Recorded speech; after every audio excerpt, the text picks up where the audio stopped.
Good evening, folks. First up, I'd like to dedicate this explanation for why the sun radiates absolute light to my mate Greg.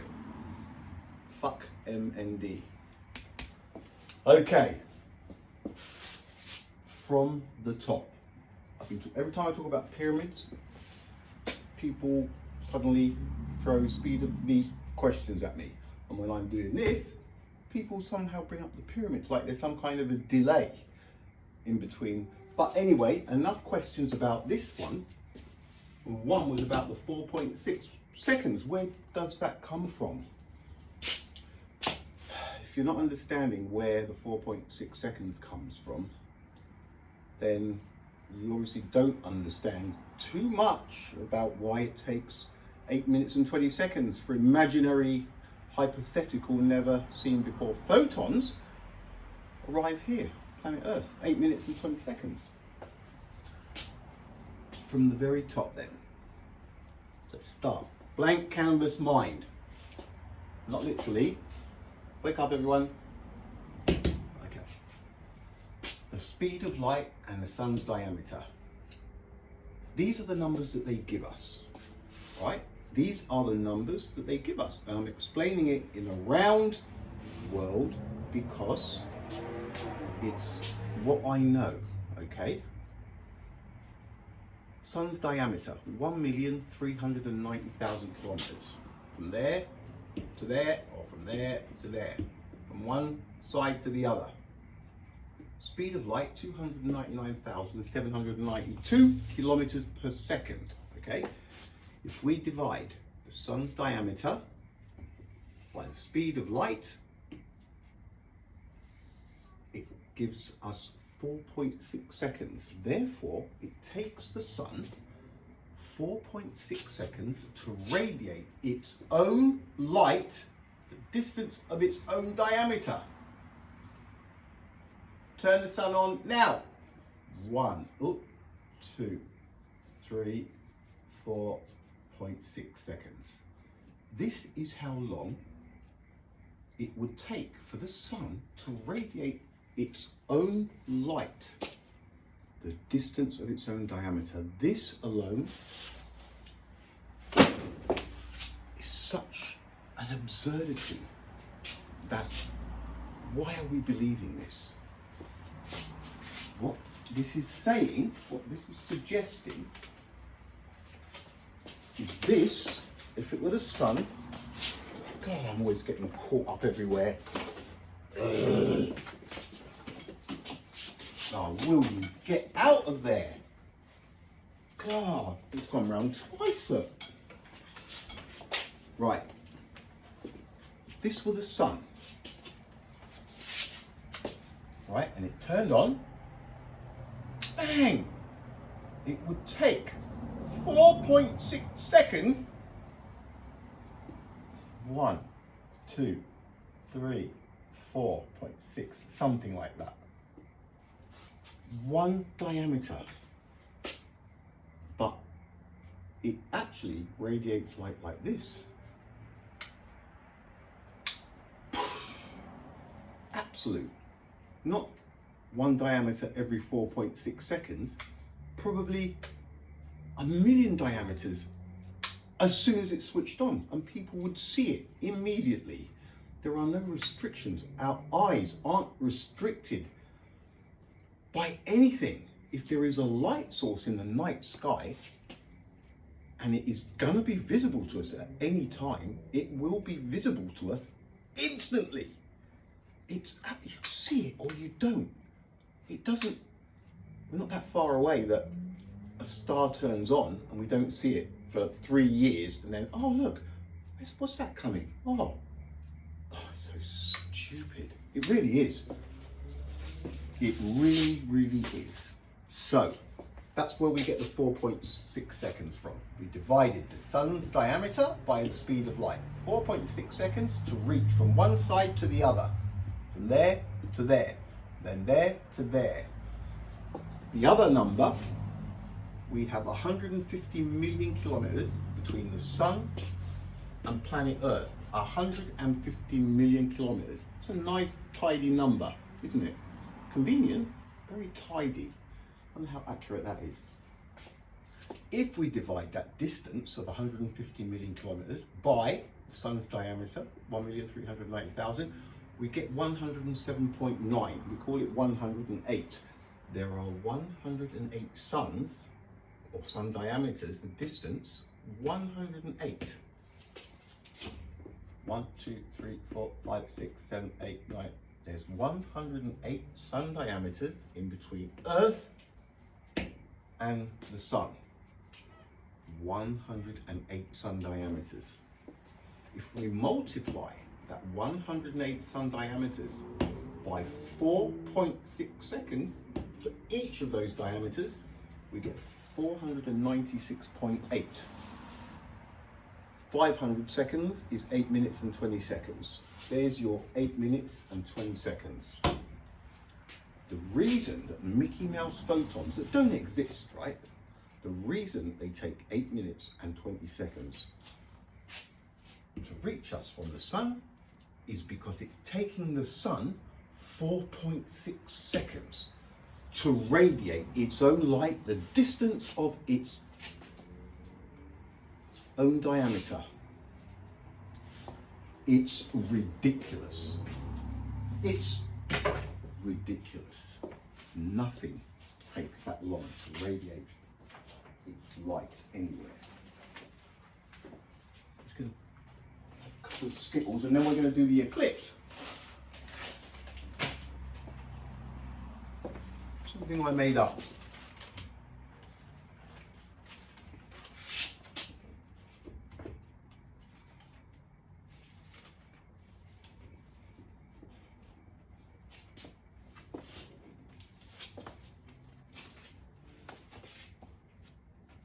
Now we're looking down the solar eclipse, right? That's the North Pole. It's all the ice, the Arctic, right? Keep your eyes on it, it's melting. Not.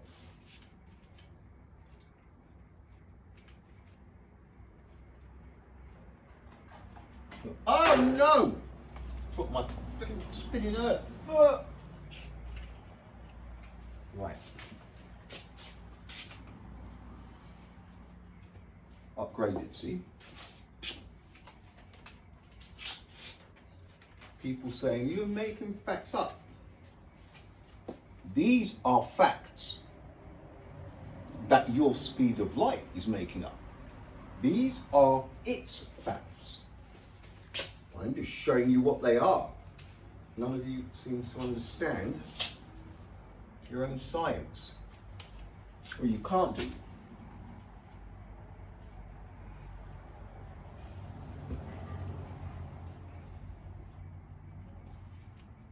Right.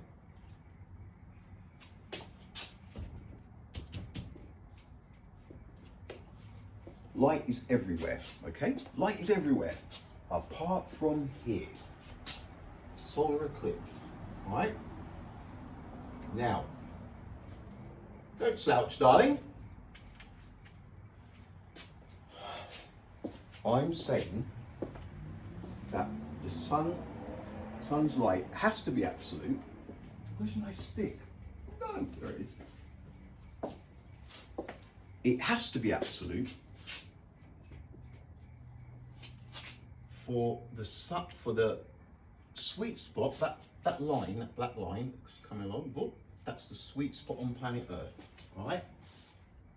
That's really, boom, people on that right now are seeing the moon in front of the sun, but the sun is directly behind the moon. The sun, it's right behind the moon. So people are seeing the shadow being cast from there with photons that have taken 1, 2, 3, 4, 5, 6, 7, 8 minutes and 20 seconds to arrive. Photons have taken 8 minutes and 20 seconds to arrive. In that moment that those people are there, the shadow that's being cast is being cast by photons that have been traveling for 8 minutes and 20 seconds. They travelled from the sun, right? Now, if photons travelled for 8 minutes and 20 seconds from the sun, it would mean that planet Earth was there when those photons left, right? It's a fact. It is a fact.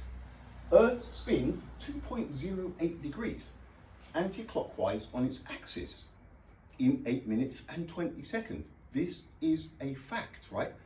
That's what we're told. Complete revolution, 1 day, 24 hours. 2.08 degrees in 8 minutes and 20 seconds.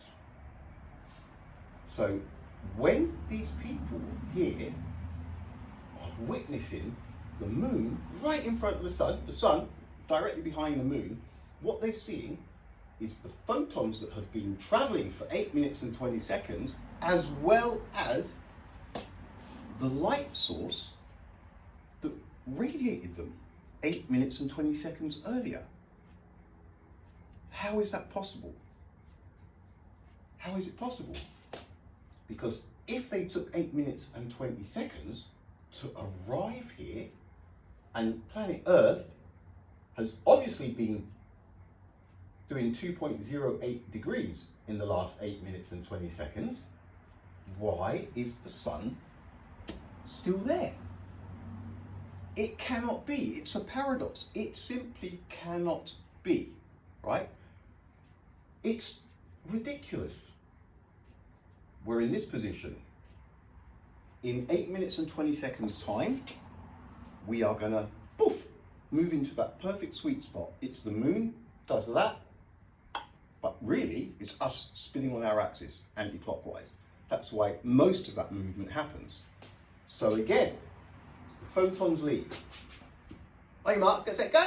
1, 2, 3 minutes, 4 minutes. Planet Earth, in that 8 minutes and 20 seconds, is spinning. Right? 6 minutes, 7 minutes, 8 minutes, planet Earth, boom, and 20 seconds, bang, poof. Wow! The moon has just covered the sun perfectly. The sun is directly behind the moon. But how can it be directly behind the moon if the photons that create the shadow that people are in left that light source 8 minutes and 20 seconds ago? How can it be perfectly in line if it launched those photons when Earth was like that? How can it all be in line? What's happening, unfortunately, for Mickey Mouse speed of light, unfortunately, what's happening is people are seeing the corona, the sun's corona, at the very same time as they are seeing the light source. No, sorry, let me rephrase that. People are seeing the sun's corona there and there from the sweet spot, right around the moon. It took 8 minutes and 20 seconds for the photons to reach here, right? That's creating that shadow. So why is the sun that launched those photons 8 minutes and 20 seconds earlier still in the picture? It cannot be. It cannot be. That is finite light for you. Don't they say, where's that piece of paper? Don't they say, if the sun turned off, boom, we wouldn't know for 8 minutes and 20 seconds. So it's getting dark. So all of this behind here is dark. What a load of rubbish. That's what they say, 8 minutes and 20 seconds.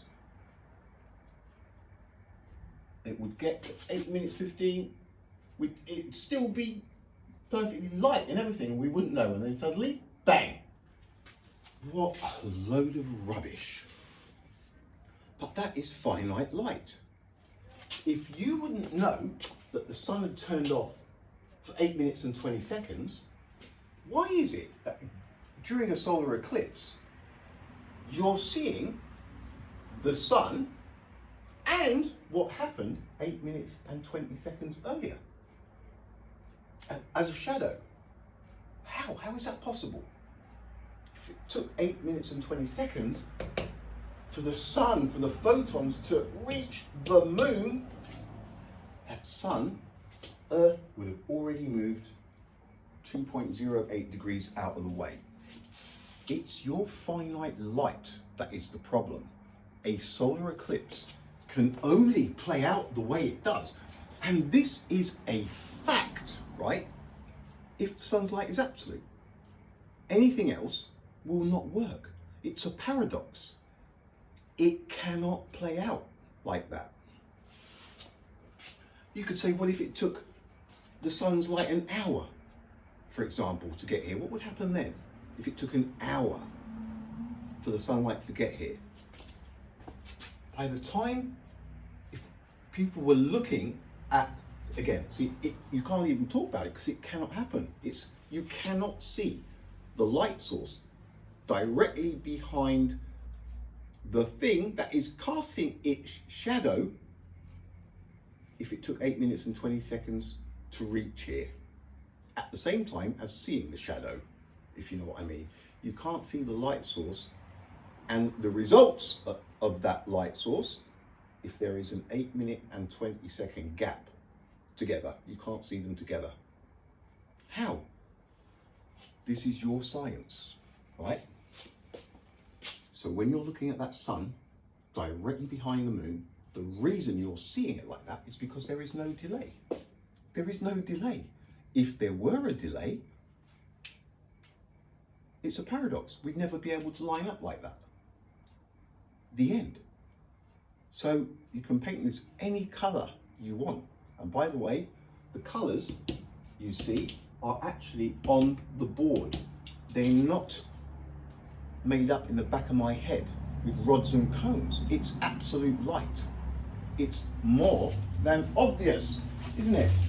If we put this bulb up,